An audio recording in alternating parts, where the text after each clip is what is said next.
Elhamdülillahi Rabbil alemin. Vessalatu vesselamu ala Resulih Muhammedin ve ala alihi ve ashabihi ecma'in. Ve eşhedü en la ilahe illallah vahdehu la şerike leh. Ve eşhedü enne Muhammeden abduhu ve rasuluh. Bütün dünyalarını, bütün alemlerini yoktan var edişi Allah subhanahu wa ta'ala hamdü bulsun.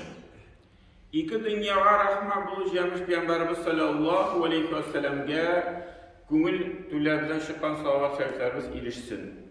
Hem bu izgi cumğa günlerinde cumğa namazlarına jıyılgan varsa din kardeşlerimizge Allah'tan rahmetleri bulsun. Allah Teala Kur'an'da ayette cemaat ثُمَّ قَاسَتْ قُلُوبُكُمْ مِنْ بَعْدِ ذَٰلِكَ فَهِيَ كَالْحِجَارَةِ اَوْ أَشَدُّ قَسْوَةً. Şundan sonra sizin yürekleriniz katırdı. Hem de alar yürekler taş gibi buldu. Belki taştan da katırak. Şimdi bir şiir var cemaat, kalbinin katılığı. Bir hater bir eybir.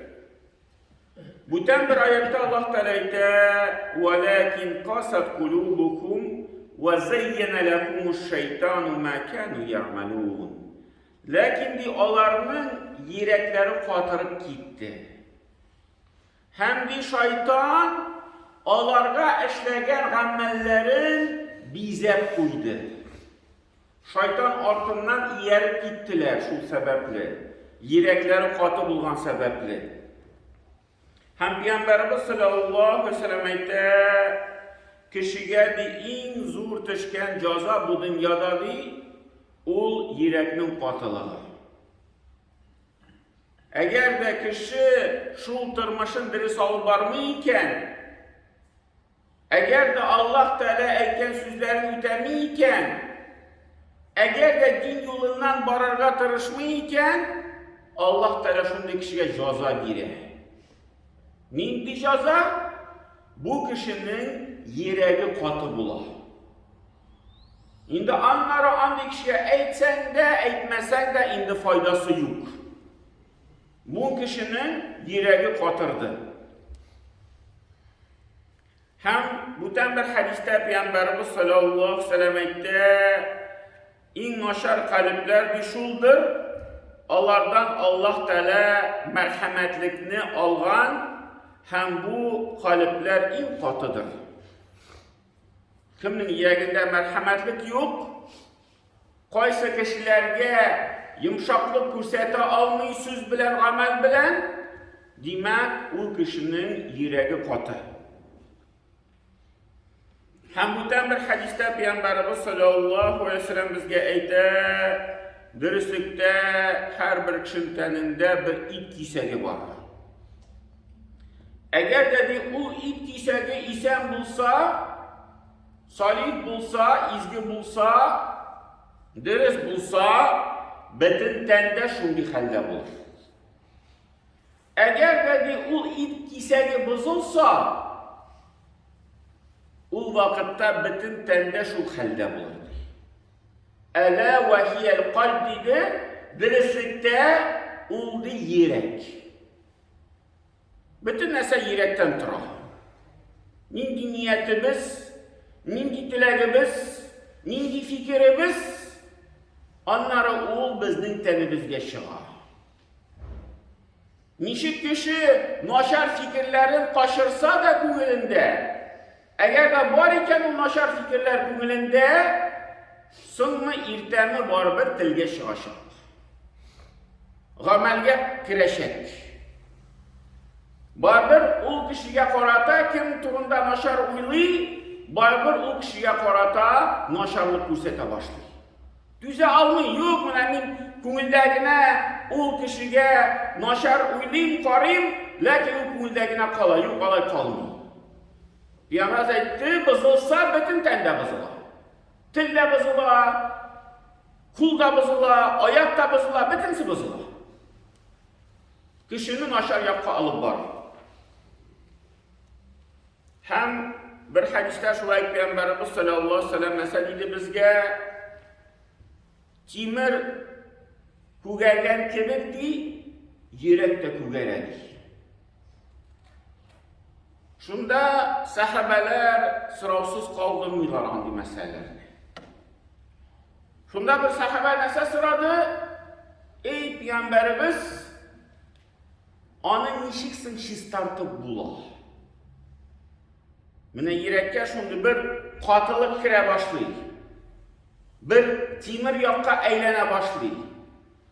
Timir kugergen gibi yüreğimizde şunda bir kugergen eybirler urnaşa başlayır. Sahabeler etmediler, yok bu bizge tügil, bizim abi yürekler tügil, biz bir namaz okuyuz, biz bir hemen Peygamber yanında oturabız, bizge bu kağılmıyor. Bu vakitte biz bu haberlerini şuraya kabul ederiz, yok bu bizim turunda tügil, bu bizim yüreklerimiz andikatı tügil, bizge andi nese kilip şitmiyor, biz andi derecede tügil deyip, biz özümüzden aklıyız. Lakin sahabeler alay tügil. Allah her vakitte Peygamberimiz sallallahu aleyhi ve sellem aytgan sözün o'zlariga qaratalar edi. Bizning turunda silanimikan? 200'lük turunda silaganda bizning turda tugilmikan? Munda da yürek bir kugara diyeş, ey Peygamber anın şistatı bulasın. Belki bizim de endi yüreklerimiz kugargan deb alar aytlar sahabeler. Bizge de ul hatadan, ul xatardan yiroq ayırga kerak. Nishik bizge ul nasani, ul şu avruni shirni salomatlantirirga. Shunda Peygamberimiz sallallohu alayhi ve sellem dedi alarga yishrab di ziratlarga barıgız hem Kur'an okuyuz di. Bütün bir rivayette yishrab janozada qatnaşırız. O'limni esga tushiramiz degan so'z. Yishrab o'limni esga tushiramiz. Shunday Peygamberimiz sallallohu alayhi ve sellem kengashi. Ham endi jamoat g'alimlar mana bu so'zlarga qarab, Peygamberimiz sallallohu alayhi ve sellem turmushina qarab, ular aytadilar, kengash aytadilar musulmon kishiga oyga bir toptir bo'lsa da ziyoratga borib qaytargan. Shunday bir kengash bor. Mana yurak qotib qolmasi uchun shunday ish ishlasak, bu endi yuragimizni shifotga bir yo'l. Lakin jamoat bugungi kunda o'zimizning turmushimizga, ibodat turmushimizga qarasa, u tarkib bizning turmushimizda yo'q. Ali o yaştaki kişiler birazgina onun turunda uylanalar. Lakin yaşlar arasında bütünlüğü onun tertip yok. Çünkü biz bugünkü günde şu bidahat bilen kireşip dinin küp ilişlerin indi tigi yukka çıkarıp baramız. Zira turunda yaşa başlasan yaşlar bilen. Bu bidahat Kur'an okurga yaramay, dua kılırga yaramay, Meyitke ayırması yok, onun için koya dua kılsan, onun için ide de dua kılıp bula, min namaz sayın, etim, enim, abi baba için dua kılıp duran deyip, cevap tabalarım demişler. Lakin cemaat ziratka baru, meyitlerge belki kirek mi? Lakin cemaat ziratka baru yüzümüzge kirek. Peygamberimiz sallallahu aleyhi ve sellem yirdi bizge misal kursetti. Biz o misalını niçin özümüzge almayız? Özümüz aytamiz sünnet deyip, sünnetli o'targa kerak deyip. Özümüz sünnetli o'targa kerak degan so'z bilan, bunisi yaramay, tigisi yaramay, bunisi ishlamam, tigisini ishlamay hamon aytib turamiz. Tövbete kiyma, qo'lni duo vaqtida ko'tarma, duodan so'ng bitni supurma, hamon sunnat deb aytamizda, hamon narsa ishlarga kerakli degan so'zni aytib boramiz. Sünnet işlerse tulsunşa sünnet işler kerak cemaat. Peygamberimiz yiriydi ziratka. Hatta Ayşe radıyallahu anh'ın turunda sili, benim yıklap gitinin kitaydı, şık kitaydı Peygamberimiz deydi. İyimden, tün ortasında. Şunu kaygırtıp günleşip, bir vakit Ayşe anamız nişledi artıından ileri bardı. Düzüp durdu da yıkmamışa, Peygamber durup gitkeş, artıından ileri bardı. Koya baram iken de tün ortasında benim yerim, koya yerim iken de. Şunda bargan, qarasa Peygamberimiz ziyaratga kirgen iken, Baqi ziyaratına.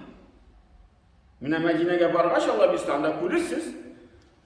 Onda meşritten çıgasın Peygamberimiz sallallahu aleyhi ve sellem selam verip anın bulması şu, koya uzidegen bulma yeri, koya Ayşe bilen yaşadı. Şu kapkala çıgasın, ziyaratının stinasına bir 100 metre kilesi. Azrak bulmasa 100 metre kilesi. Hemen de bu yolun müzeyge bargaş Medine'de anda bizge silediler. Şu mine hazır meşit kilesinde, meşit yüzü bulgan jirdi, Tulusunşa Medine şehri bulgan. Bir kişkine bulgan. Hem de iler birbirine bir tığız bulganlar. Uramlar bir tığız idiler. Hem de şu mine 100 metre arası Peygamberimiz sallallahu aleyhi ve sellem indi avarayteler şu cenazanı bir alıp baralar idi meşitten ziyaratga hatlı 40 minut kilesi. No 40 minut bulmasa da yarım saat kilesi. Şimdi tığız uramlar, şimdi hemen barılıp teki şuva yerip 100 metrine mine bunun kinde o 100 metre. 2-3 minut vakit gerekende barıp jitirişi. Ziyaratga hatlı, ziyaratın kopkasına hatlı. Elin bir yarım saat baralar idi. Peygamberimiz sallallahu aleyhi ve sellem tün ortasında bir de teki ağır bir bira deyip etmişe yarım saat baraydı, yarım saat koytaydı. Eli anda ziratta kupma oturup dua kılaydı. Hem biz o neseli cemaat unuttuk bugünkü günde. Biz yemeyiz. Bizden ilk zamanda bizden ayrım bir kim bilgilenip koyaydı mesela. Kimdir teki gayet olduğundan barıp koytaydı. Kimdir haytansın baraydı Allah da bugünkü günde biraz saklandı kadar. Bugünkü günde şehirde yok. Ne şehirge barasın? İhtibar itigiz. Min ihtibar item. Ziratka barbaş. Min katna zirat bulsa bir yakanda Hristiyan yağı, ikinci yak Müslüman yağı. Kiresin Hristiyan yağı şipşista. Bütün yola şista turgan, sıbırılgen, bütünsi bu yağdan, bütünsi matur. Müslüman yağın karısı neyse? Taşlangan. Bütün Mısır, bütün neyse Müslüman yağında yatar. Eğer anarı Müslümanlarga bir şurada etken şey Allah ettiler Hristiyanlar bizden yakka taşıyorlar üzerinde Mısırların. Eğer taşıyorlar. Niçin taşıyorlar? Çünkü bizim yağımız taşlangan cemaat. Mine bir tirede bir uşastı kilip çıksa, koralmagan uşastı. Bütün kuşlar şunda Mısır taşı başlıyor. Bütün kirekmen kilip işlerin, neselerin şunda taşı başlıyor. Niçin? Çünkü koralmagan o. Hocası yuvanın. Şu an taşıyorlar. Bunda da şulay. Müslüman yağı koralmagan, şista tügül. Şu an göre şista bulmagan, şunda taşıp duralar indi Mısırlar. İyip duralar. Şu ziratın idarası korasa, koramasa şulay şimdi halde tura. Volski'da bir zirat var, bizde de şehirden bir zirat var, kirip koramız, şaştırıp. Mine bugünkü günde cemaat biz mine şu yollarını işi kullanamız. Ne ölümünü işe düşüreriz. Ziratka barırga bir ayga bir tapır tügül, bir yılga bir tapır barabız mı yok mu? Belki bir tuvanımız, bir yakınımız uçsa barabız cenazaga, jirlerge. Lakin mine bulay tuktali, ölümünü işe düşürmeli, barıp dua kılıymalı, Peygamberimiz sallallahu aleyhi ve sellem sünnetini ütüymeli, alay mine barabız mı yok mu? Balarımızı, malaylarımızı yirtemiz mi yok mu? Şundi terbiye var mı yok mu gayle bizde? Mene bunda sıra otuacak. Mene bizden yüreklerimizin bir halden iken. Biz şundi mümkünlüklerden faydalanamız mı yok mu? İkinci güneş bu hadiste Peygamberimiz sallallahu aleyhi ve sellem sahabelerine dedi, Kur'an okuyuz. Kur'an oku. O da yok mene bizden bugünkü günde cemaat indi Ramazan bütüğüne ikinci ay bara. Mine hazır özümüzün tırmışımızga qori Allah'ız indi. Mine Ramazan ayında bizning bir halda bulup Kur'an'ga qarata. Hazır indi buna 2-nji oy başlandı. Hazır biz nişik Qur'anga qaratıp bizning turmushimiz. Biz onu okuymizmi, yo'qmi? Belki Ramazan bitkenden so'ng tigi po inersiya bir necha kun bir otdan o'qib turganmizdir. Lakin hazır jey başlandı, ishimiz ko'paydi, bog'chaga sho'g'irga kerak, butun yerga sho'g'irga kerak. Endi Qur'on kitobi qo'limizdan tushdi. Bu bizincha. Şunu bizge bir uylanıp kalırga bir gibret. Hem Allah Teala nasa deyil? ثُمَّ تَلِينُ جُلُودُهُمْ وَقُلُوبُهُمْ إِلَى ذِكْرِ اللّٰهِ.